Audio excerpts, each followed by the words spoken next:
Onde é que, e vou salientar um bocadinho alguns dos comportamentos onde nós de facto encontramos já as mudanças de 2015 para 2016 e que algumas destas mudanças estão de facto associadas a esta recuperação económica, a um certo aumento e a uma diferença ao nível da consciência ambiental, e isso depois o que nos traz é alguma contradição nestas diferenças comportamentais. Por exemplo, de 2015 para 2016 verificamos que aumenta o consumo de carne e, portanto, isto há de estar relativamente associado à recuperação da situação económica.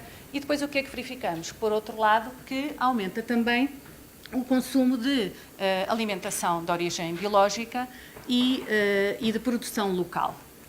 Portanto, comer mais carne tem um impacto ambiental maior, portanto, em termos ambientais é pior, não é? Portanto, é um comportamento menos consciente, porque a produção de carne tem um grande impacto ambiental. Do outro lado, consumir ou comida biológica ou, pelo menos, produzida localmente, portanto, mais próxima e, portanto, em termos de transporte não teve um impacto tão grande e, normalmente, mesmo em termos químicos, também o impacto é menor. São comportamentos mais conscientes. Portanto, aqui encontramos alguma divergência, digamos assim, não é? Não são necessariamente as mesmas pessoas que o fazem por exemplo, este dado aqui relativamente à produção local ou biológica, o que nos diz é que provavelmente vamos ter que começar a separar mais aqui alguns dos nossos dados para podermos, de uma forma mais fina, tentar identificar quais é que são os grupos e quais são as motivações que estão subjacentes a esta evolução ao nível do consumo alimentar. Também verificamos que, por outro lado, aumenta o consumo de comida importada. Aqui, por exemplo, há diferenças ao nível regional bastante grande. O centro litoral consome muito menos, não é? Portanto, na zona, aquela que é conhecida como a zona oeste, não é? E, portanto, as hortas de Portugal, de facto, aí as pessoas consomem muito mais alimentação local. De uma forma geral, os portugueses não...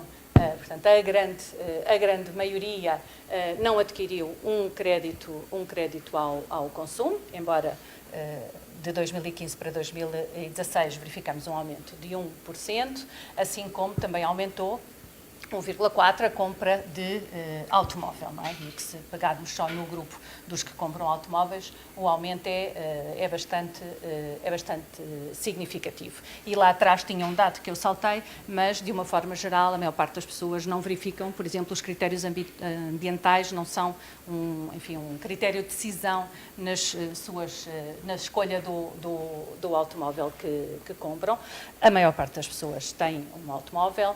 Há bastantes pessoas que têm mais até do que um por agregado familiar, e chegamos então depois a outro grupo de comportamentos de consumo consciente, comportamentos sustentáveis, que são, importantes também, e que é a utilização dos transportes públicos, não é? Pelo menos nas duas apresentações anteriores se falou no automóvel, não é? Se referiu o automóvel como, de facto, um elemento paradigmático da nossa vida habitual, não é? Do nosso cotidiano já... dá bastante tempo e, portanto, naturalmente em que é que isto se traduz? Em que é muito difícil nós promovermos a mudança de hábitos, não é? Será naturalmente, provavelmente, mais provável mudar os automóveis, não é? E torná-los menos poluentes, e o caminho parece estar nesse sentido, do que pôr as pessoas todas a deixar de usar o automóvel e a usar os transportes públicos. A verdade é que em Portugal, durante os anos da crise, de facto, diminuiu o uso do automóvel, e bastava andar em Lisboa todos os dias para verificar isso, ou entrar e sair em Lisboa diariamente, e em 2016 já se começou a notar a recuperação. E os nossos dados mostram isto, de facto, que as pessoas voltaram, não é? Com a recuperação da crise económica, as pessoas voltaram, não é? Tinham tido um comportamento um bocadinho mais sustentável em termos de mobilidade e perdeu-se, de alguma forma, a oportunidade para criar condições para manter essa maior utilização dos transportes públicos, e a verdade é que as pessoas estão a retomar a utilização do transporte automóvel e a aumentar enfim, o uso do seu automóvel de trabalho. Por outro lado, também se nota alguma outra evolução, que é mais pessoas a transportarem-se por boleias, não é? Pode ser, por exemplo, usando BlaBlaCar, não é? Já que estamos hoje aqui a falar enfim, desta revolução digital, e isso nota. Será provavelmente um comportamento, um dado a introduzir no nosso questionário, não é? Como é que é feita esta boleia, não é? Como é que as pessoas escolhem, não é? Também o aumento de pequenos trajetos ou de bicicleta ou a pé, não é? Portanto, as pessoas estão a recuperar muito o automóvel, mas simultaneamente também há pessoas a andar mais de bicicleta ou mais a pé. Onde é que os portugueses, de facto, não são participativos em termos ambientais? Ao nível da participação pública. Portanto, não apoiamos ONGs ambientais, nem sequer os sociais, embora ao nível de, por exemplo, assinar petições por uma causa social, verifica-se que as pessoas o fazem um pouco mais do que assinar petições por uma causa ambiental, por exemplo, mas os níveis, comparados com os níveis de participação noutros países, são de facto residuais, não é? Portanto, provavelmente participamos, mas de outras formas. Por exemplo, há um aumento dos comportamentos de voluntariado, não é? Não necessariamente assinando uma petição. Em termos da residência, não é? Que era o outro bloco, digamos assim, de dados importante no nosso questionário, de facto, ainda se verifica que, ao nível, por exemplo, de ter painéis solares para o aquecimento da água ou a produção de energia, ainda temos dados residuais. Aqui sim há bastantes diferenças, não é? No Sul isto acontece muito mais, já se observa mais do que no Norte, pronto, embora mesmo com as alterações climáticas ainda temos mais sol no Algarve do que no Minho. E depois temos, enfim, dados que de alguma forma mostram que em Portugal já temos um nível de padrão de consumo correspondente a um país desenvolvido, não é? Isso nota-se ao nível dos equipamentos que temos em casa que consomem energia, não é? Por isso é que são um dado importante aqui no âmbito do Observatório do Consumo Consciente. Se quisermos fazer uma síntese de alguns dos dados relevantes enfim, a destacar, de facto, o que é que nós observamos? Em termos, então, da preocupação com a situação económica, ela continua relevante, embora haja já uma recuperação, não é? Portanto, neste momento já há, de facto, uma expectativa de que a situação está melhor e de que vai melhorar, não é? nos próximos anos.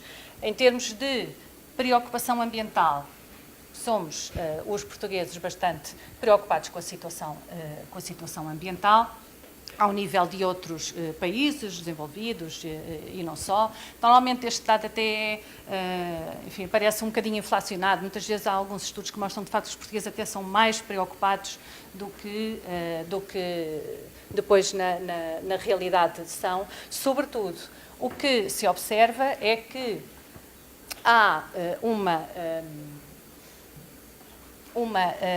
discrepância, não é? Entre esta preocupação, entre esta consciência de que precisamos de reduzir os nossos consumos e, apesar de termos um pouco mais de responsabilidade individual, não é? De a noção de que, como indivíduos, nós podemos fazer a diferença, nós observamos um aumento aqui a este nível, ainda há uma grande margem para, em termos dos comportamentos, nós melhorarmos, não é? E encontramos, de facto, algumas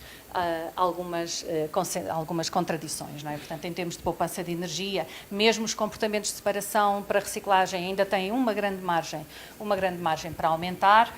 recuperamos o automóvel, não é? Recuperamos o uso do automóvel no nosso cotidiano, voltámos a comer mais carne, apesar de estarmos a consumir mais comida biológica mais alimentação de base local, não é? produzida próxima. Depois, um outro dado a destacar é, de facto, as diferenças que nós encontramos ao nível económico, não é? E que, portanto, as pessoas com mais estatuto socioeconómico estão um pouco mais dispostas para pagar mais alguma coisa, ainda têm comportamentos, enfim, já têm significativos comportamentos ambientais, mas ainda uma discrepância ao nível de outros, nomeadamente, por exemplo, ao nível dos automóveis, não é? Portanto, ainda há um caminho, não é? Importante para fazermos ao nível aqui do progresso, também ao nível do aumento do consumo consciente, não é? E é isto, não é? Obrigada. Obrigado. Várias notas rápidas antes de irem almoçar. É uma boa oportunidade de começarem esta caminhada com uma saladinha, deslocarem-se a pé ou de bicicleta e deixarem o carro em casa. Realmente precisamos nós de andar nos transportes, porque faz-nos muito bem. Temos transportes espetaculares.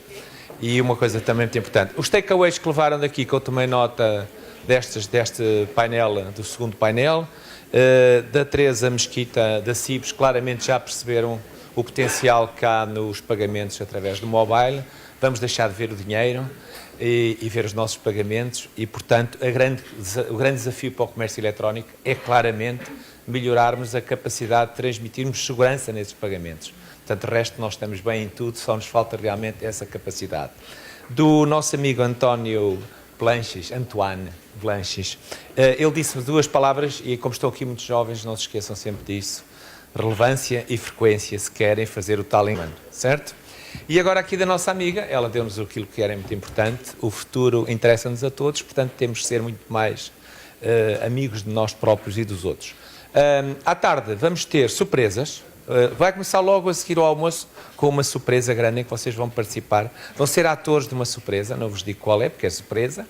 Vão saber novidades da Google, é bastante interessante. Há aí novidades da Google. Vão saber novidades, uma coisa muito interessante, da Uber. Talvez vão ser das primeiras pessoas a saber novidades da Uber. A Uber vai trazer novidades, eu como sou fã da Uber estou mortinho que isso aconteça. Vão haver entregas de prémios e também vai haver uma surpresa na mesa redonda. Certo? Portanto, vocês podem participar numa mesa redonda fantástica, para isso basta estarem cá. Têm hora e meia para almoçar, para fazer o que quiser, passear, partilhar, e até daqui a uma hora e meia. Até já. Esqueci-me, à tarde não há coffee break, portanto estão ali, vai ser tudo seguido. Estão ali livros fora, em condições especiais, alguns dos autores estão cá, portanto, se estiverem interessados, venham um bocadinho antes, para poderem ali aproveitar os livros, está bem?